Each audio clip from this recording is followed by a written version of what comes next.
Hello everybody, this is M2 and today I'm going to be bringing you a tutorial which basically shows you the basics of how to make C4Ds in Cinema 4D. So let's begin. Now if there's a little bit of lagging, I'm sorry, it's because the recorder is on and my computer is being slowed down a bit, but we shouldn't have too much trouble. Now I'm going to go through all the basics of everything you really need to know so you can make any type of C4D just sort of based on this tutorial.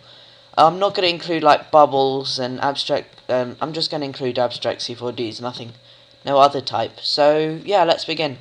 Okay, so there's two ways to start off your C4D. You can either start off with a shape, or you can start off with the freehand tool.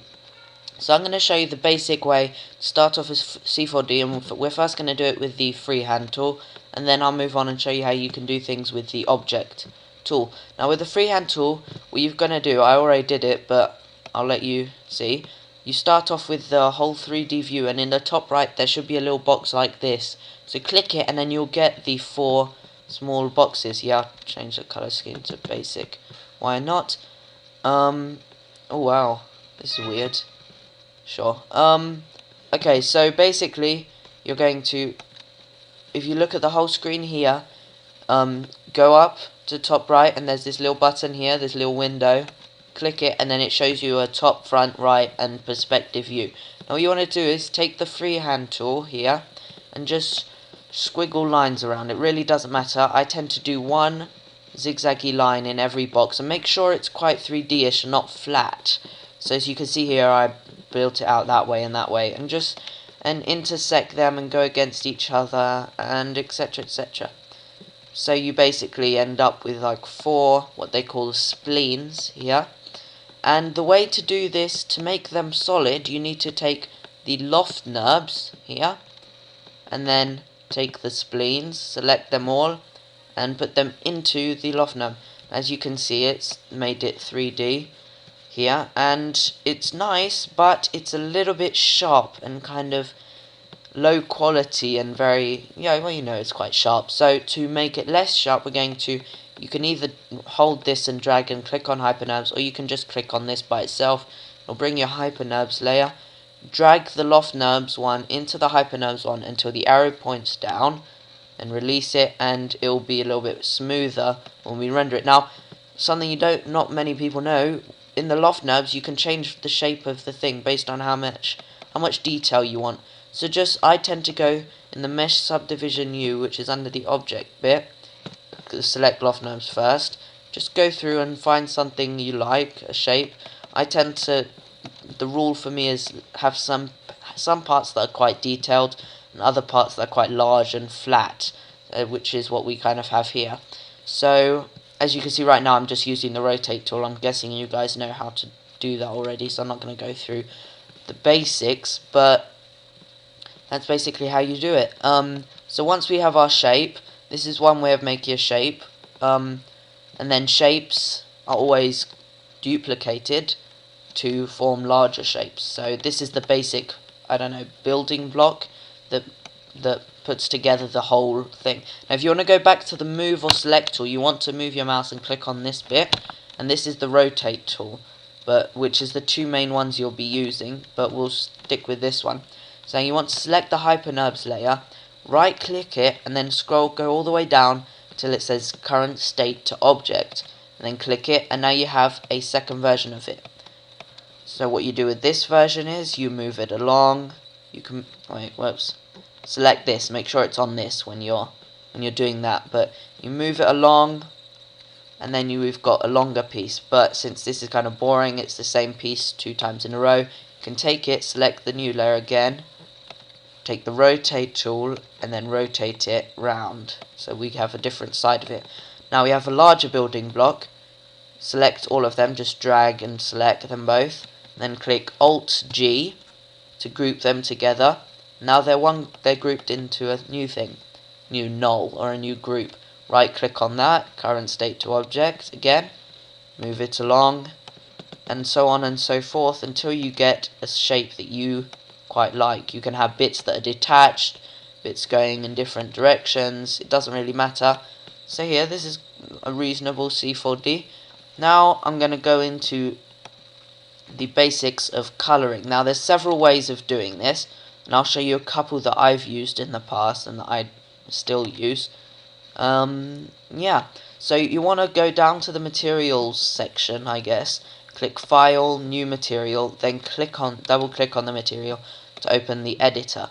Now some people drag the material onto the nulls before they start editing so they can see a live view of what's happening. As you can see now it's on there. So we'll do that this time so you guys can see what I'm doing. So first of all, we're going to start off with the colour. There's several ways to do this. You can either select a solid colour that you'd like yours to be, or you can go to the texture button here and then load an image. And several images that I like to use, you can use space stocks if you want sort of dark one with light particles. There's different things you can use, but something that I enjoy using in general is to use images that I make myself, and I've made a couple of these and used them in C4Ds, and I'll show you how they look. I just simple in Photoshop you can make these. You just take a hard brush, and as you can see, I'll show you here in the larger view, you can see several images with just circles of colour, black, yellow, white, gradients within circles, other shapes, and then there's also space nebula. So I'll show you what different types look like. So I'll start off with this one. This one is classic, sort of. I've used it in a lot of my C4Ds. So we load it, whatever, click yes. And now as you'll see, I'll make it a little bit weirder, but if you look here, the live image, you've got the black, yellow and white areas in this new thing, and it's quite sharp. It's quite cool, but maybe you don't like that, so we can go with something else. Another thing you can do, go back to basic, is you can make a gradient. Now gradients are quite useful when doing C4Ds because, well, you can do quite a lot with them. So click on the shader part of the gradient. So go to color, load the gradient, and then double click on this. Then go to shader. If it's on basic, just move to shader. And this is where you control basically the gradient. Now if you want to remove one, you just click it and then backspace. If you want to add one, you just click underneath it and it adds. So what we're going to do is we're going to do sort of like a bluish green to sort of a light blue gradient here. So select this and do light blue here. So this is quite cool because you get several colours inside of your piece. Makes it look a little bit less, I don't know, monotonal, and it kind of mixes it up. Now, if you want to add some black into there, or have like a bit of black, what you can do is bring these two gradients, if I can, bring these two, oh whoopsie, I added a new one. What do? Click it and backspace, there we go.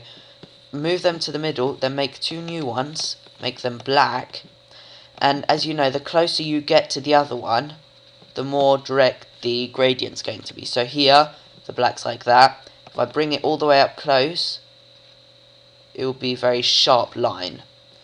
I'm going to do another one here. Just another black. Why not? And depending on how much black or colour you want, you just move the sliders around, move it back and forth. So this is a little bit too much black for me. I'm going to move it back, and this back a bit more too. Just make sure you don't invert it. And now we've got a bit more green and we've got some black in it. And that's basically two different ways you can do this. Again, you can also change the type of gradient you want. I know Axis does this quite a bit in some of his C4Ds and 3D objects, is you can change the different, I'll show you just so you can see the difference. So you can do this way gradient. Excuse me, sorry, I've got a cold, which is kind of why my voice sounds a little weird, but you can have diagonal, radial, circular, box, etc. You get the idea. But so you can basically play around with them until you get some nice colours. So now that's one way of basically getting a C4D. So there we go. I'll show you how you render it and everything later, but first I'm going to show you another way you can make C4Ds. Now if you want to delete material, you could just backspace and it goes away. These are deleted, you can select them and backspace on them. And we're going to delete all of those. Now, how do you make a C4D out of an object? Now, lots of people know how to do it with the freehand tool, but how do you do it by using objects? Now, I don't want a cube, but scroll down and look for, and I tend to go, when I'm making a C4D out of shapes, I tend to go with more complex shapes, so ones that have rounded edges, flat edges, different things. So sort of platonics, toruses, capsules, oil tanks, tubes, those sorts tend to be the best. Cones once in a while. So for this one, I'm going to go with a torus. So you can see this doesn't look very abstract. So what I'm going to do is I want to change the shape. So I'm going to go down here into the properties box, and I'm just going to take away from the pipe segments. So you just take away until I get something like this. And this is a little bit different shape. It's a fun shape you can play with. So there we go. That's what I'm going to do with that one. You can also reduce ring segments, so I can have a sort of like that. That's pretty cool. And then I'll increase the pipe segments just so we can get sort of that sort of shape. That's nice. That's sort of like a squared ring or torus. So what we next want to do is, which is the important part, which is you want to either right click on the torus and go down to make editable, or C, or go to functions and then make editable right at the top. So you can see the lines start going blue, you can get the spots, and then what you want to do is you want to click either on this, which is the edges, or on the face, I don't know, the sides, I guess, the edges and the just the flat bits of the objects. But I'm going to start with the edges. You want to go up into structure and then go to extrude. What this will do is, if you click on one of the edges, or if you're using this aside, but I suggest using the edges one first, and then just move it round. You could move it left or right or up or down, and then you can do it of course in the offset area, but I tend to like to do it by hand. You can sort of manipulate the object to create sort of three-dimensional thing, and then you can take from another bit and do it again, and just move the bits around, and then you get a pretty cool 3D object, which again, what you'll do is you'll take it and duplicate it and make it into something else. Now we can use the side one. The sides, it'll sort of pull out some sides a little bit, and there we go. So this is a pretty cool object. As you can see, we've got some flat bits, we've got some more pointy bits, but now since we finished with that, what we're going to do is we're going to go back to this tool here and back up here to the movement tool. So we've got our basic building block. What are we going to do? We're going to select them, and again, current state to object. I don't think I need to explain this bit again, but why not? Take it, we can rotate it round a little bit, and it's got a pretty cool shape, so we can build on that a little bit, bits and bobs. So we can then Alt G them to group them, right click current state to object, move it along, you can rotate it again, you can leave it how it is. So for now, let's just do this one more time. Alt G again. The more times you duplicate it, the more details it have, but also if your computer isn't that fast, mine isn't that fast, so I won't do it too much, but my computer has enough RAM to handle it for now.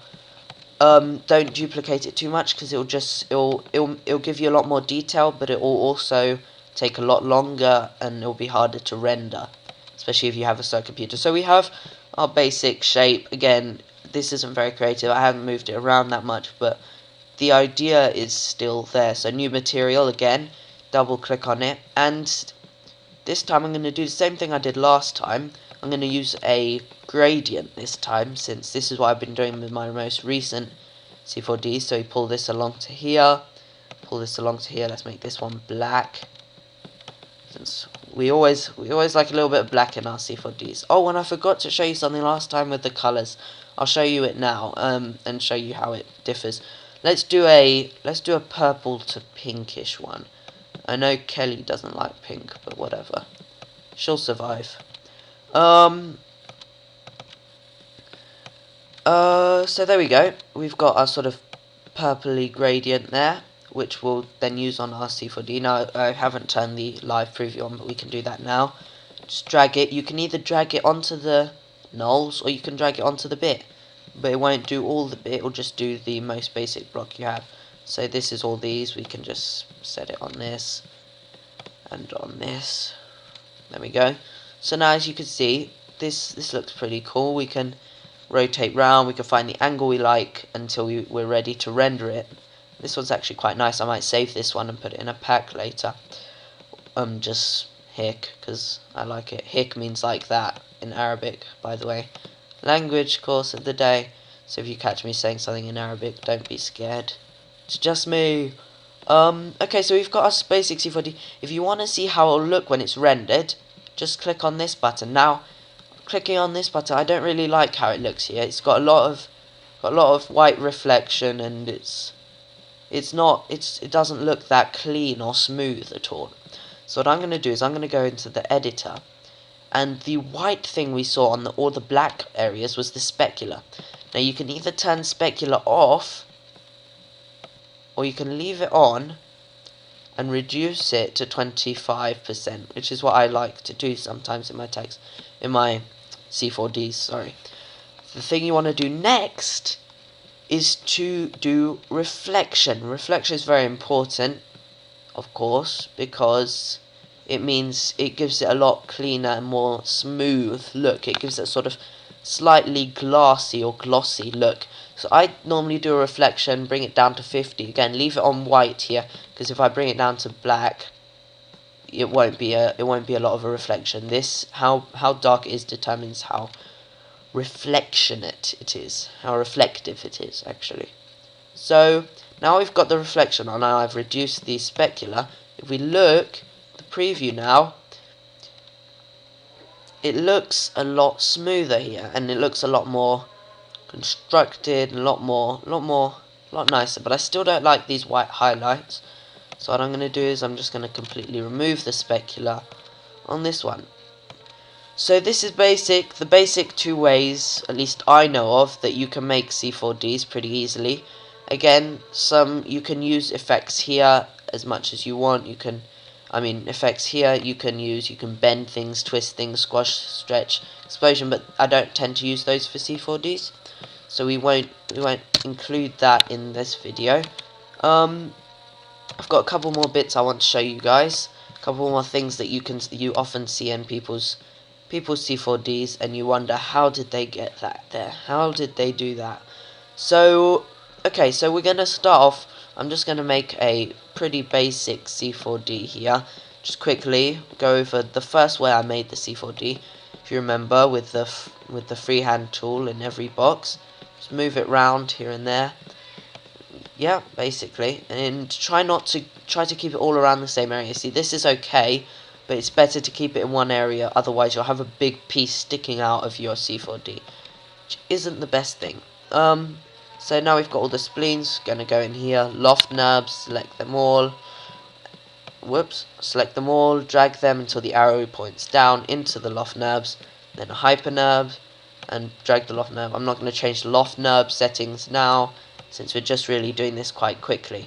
Now, something you often see is you see little glowing elements, or little balls, spheres, within a C4D. So here I've made a little ball, a little sphere, say, in the middle, but it's quite big, so I'm going to make it slightly smaller. I just change radius. I think I'll make it about 80. There we go, that's better. And basically the sphere is going to be a different texture to everything else.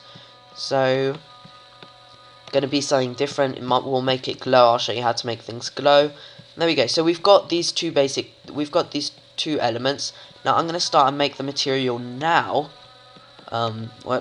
Make the material now, just so we can see what it looks like as we're going along. We don't have to worry about it later. So we're going to go to color. I'm going to make this one really, really basic. We're going to make black and reflection on 50%, just as the basic thing. We'll put specular down to 25%, why not? And then we'll drag it and put it onto the hypernub area.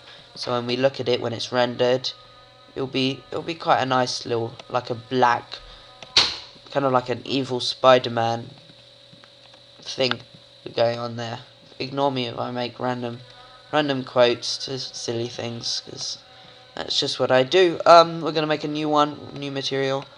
Whoops, keep doing that. So hopefully from all the mistakes I make here and then correct myself, you'll be able to figure out how to do it if it happens to you. I'm gonna make a gradient for the ball. So we're gonna go gradient. We're gonna make it quite a nice gradient. We're gonna go. How about we do a let's do a sort of a, again, pink. Sorry, Kelly. We'll do a sort of a pink, a more pinky red to a kind of a strong pink. There we go. You see, whoops, what happened? Yeah, there we go. Whoops. Okay, so now we've got sort of that gradient. Nope, we still need to do more. Specular. We can leave the specular on this because on lighter or coloured objects, specular doesn't show up as much. Again, we're going to put reflection on 50%. And then we're going to go down here. We're just going to select glow.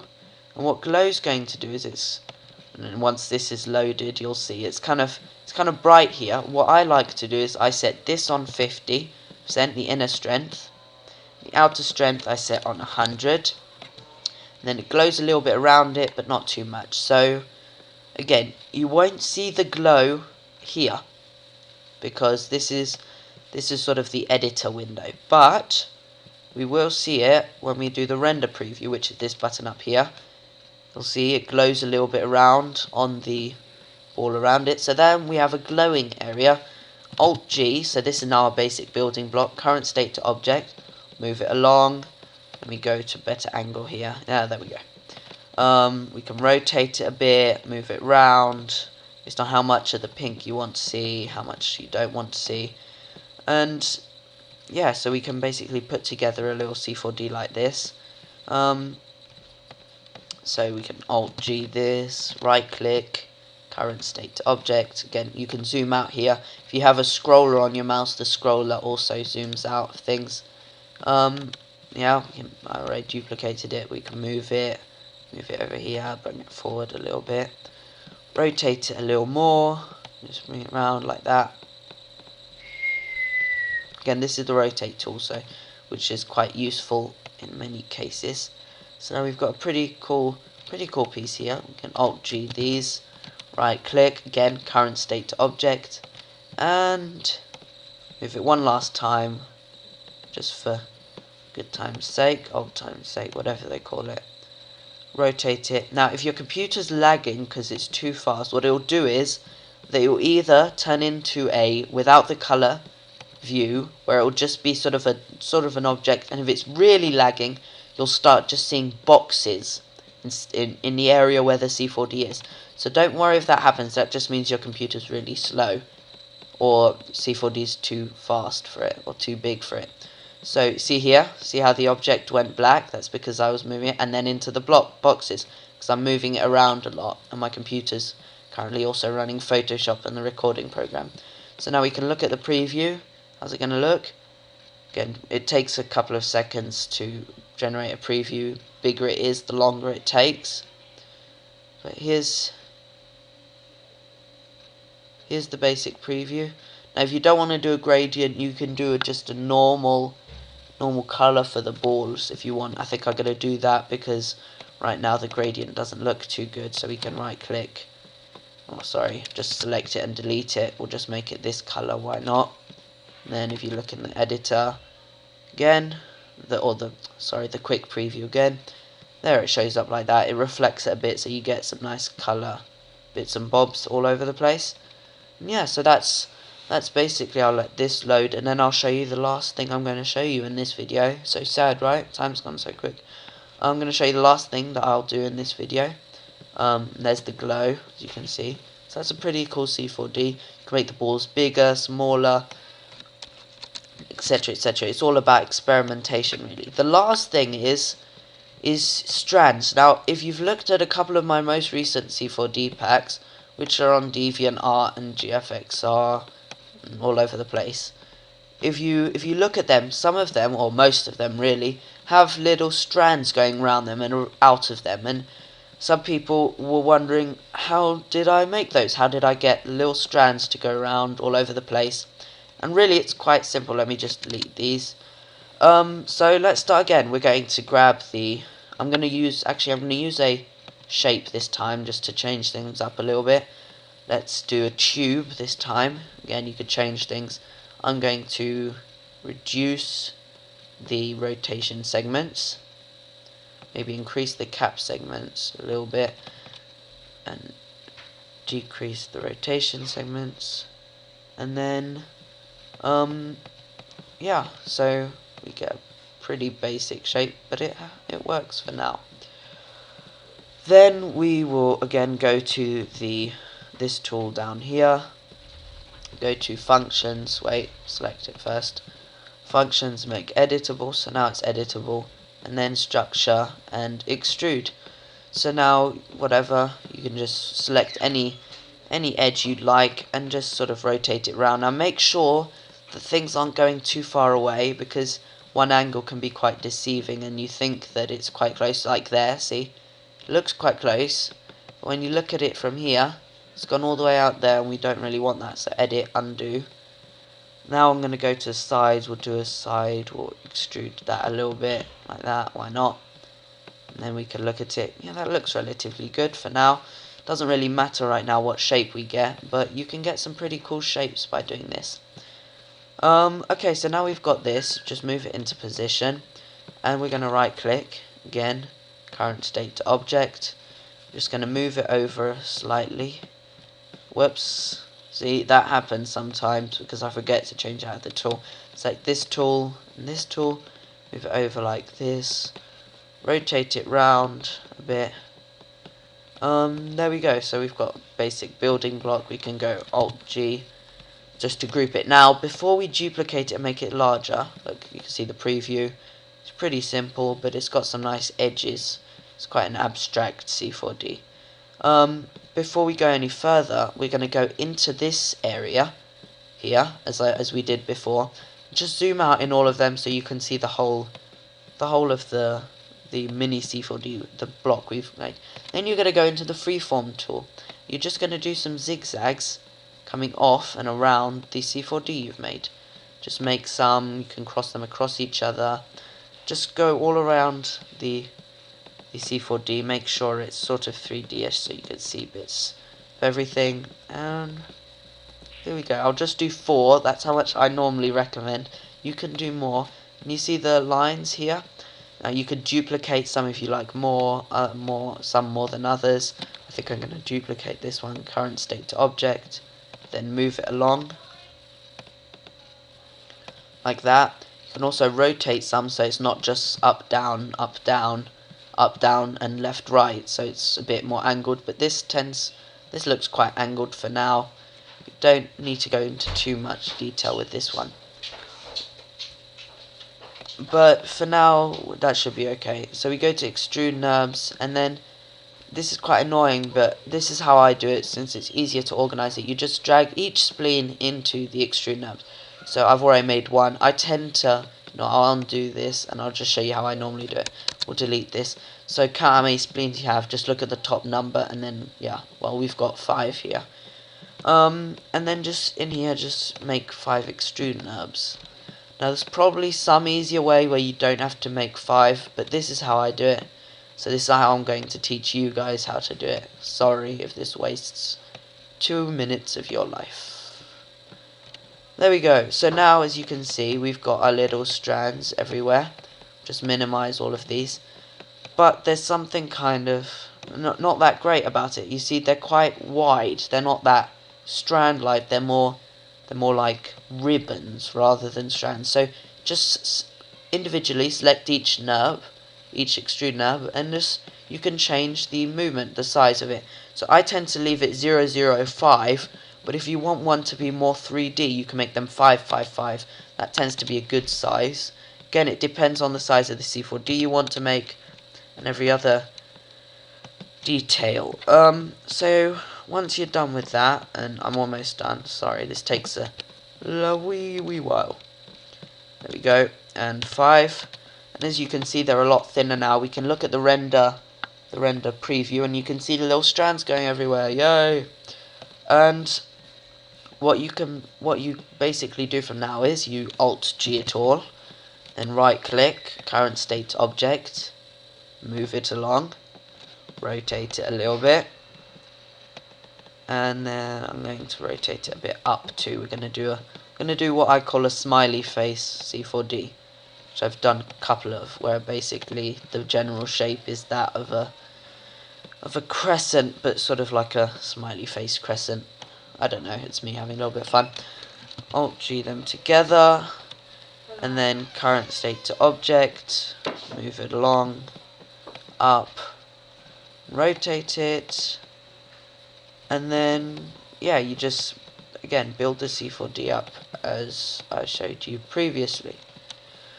So that's it. There's not much more I can show you, because there's not much more that I know personally, but I'm going to show you, last thing I'm going to show you is how to render it, and render it properly. So now if you want to look at the preview, that's how it's going to look in the end. It's quite a nice C4D. You've got the little lines that go along everywhere inside. It kind of matches, sort of like a techie C4D, if you know what I mean, but I feel like rotating a couple of these because they look quite similar. So in the meanwhile, we're going to now make the all new material again. I'm gonna just be very boring and do what I did last time. Let's apply it so that we can see a live preview, but if your computer's slow again, you may not want to see a live preview because it will just slow everything down. But for now, I'll just do it. Why not? You only live once. Shouldn't have said that, but sure. We won't load an image. We'll go to texture, gradient, and yeah. So I'm going to start with back, so I don't need to change that. We're going to do same thing we did last time. Let's move this over a little bit. Ooh, so slow. Sorry about the lag, guys.